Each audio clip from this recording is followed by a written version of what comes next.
സ്വകാര്യ സർവകലാശാല ബില്ലിൽ ആശങ്കയിലായി വിദ്യാർത്ഥി സംഘടനകൾ.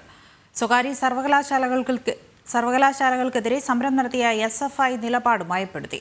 നിലപാട് മാറ്റത്തിനെതിരെ SFIക്കെതിരെ വിമർശനമുയരുമ്പോൾ സ്വകാര്യ സർവകലാശാലയ്ക്ക് അംഗീകാരം നൽകാനുള്ള സർക്കാർ തീരുമാനത്തിനെതിരെയാണ് AIYF.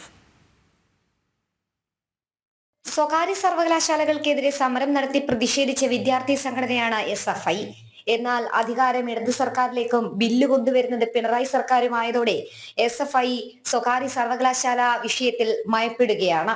ബില്ലിൽ രാഷ്ട്രീയ ചർച്ചകൾ തുടർന്നപ്പോഴും മൗനം തുടർന്ന SFI ഇന്നലെ പ്രതികരിച്ചു. സാമൂഹ്യനീതിയും മെറിറ്റും പോലെ തന്നെ പ്രധാനപ്പെട്ട കാര്യമാണ് വിദ്യാർത്ഥികളുടെയും അധ്യാപകരുടെയും ജീവനക്കാരുടെയും ജനാധിപത്യ അവകാശങ്ങളെന്നാണ് പുതിയ നിലപാട്. സ്വകാര്യ യൂണിവേഴ്സിറ്റിയിലെ വിദ്യാർത്ഥികൾക്കും അധ്യാപകർക്കും ജീവനക്കാർക്കും സംഘടനാ സ്വാതന്ത്ര്യം ഉറപ്പുവരുത്താനും വിദ്യാർത്ഥി യൂണിയൻ ഉൾപ്പെടെയുള്ള ജനാധിപത്യ വേദികൾ ഉറപ്പുവരുത്താനും സംസ്ഥാന സർക്കാർ തയ്യാറാകണമെന്നാണ് SFI പറയുന്നത്. സമരം നടത്തി പ്രതിഷേധിച്ച SFI ആശങ്കകൾക്കൊടുവിലാണ് നിലപാട് മയപ്പെടുത്തി പ്രതികരിച്ചത്. എന്നാൽ സ്വകാര്യ സർവകലാശാലയ്ക്ക് അംഗീകാരം നൽകാനുള്ള സർക്കാർ തീരുമാനത്തിനെതിരെയാണ് AIYF. സ്വകാര്യ സർവകലാശാലകൾ ഇടതു നയമല്ലെന്ന് AIYF പറയുന്നു. വിദ്യാർത്ഥി സംഘടനകൾക്കിടയിലെ ആശയക്കുഴപ്പവും നിലപാട് മാറ്റവും വരും ദിവസവും ചർച്ചയാകും. ജനം, തിരുവനന്തപുരം.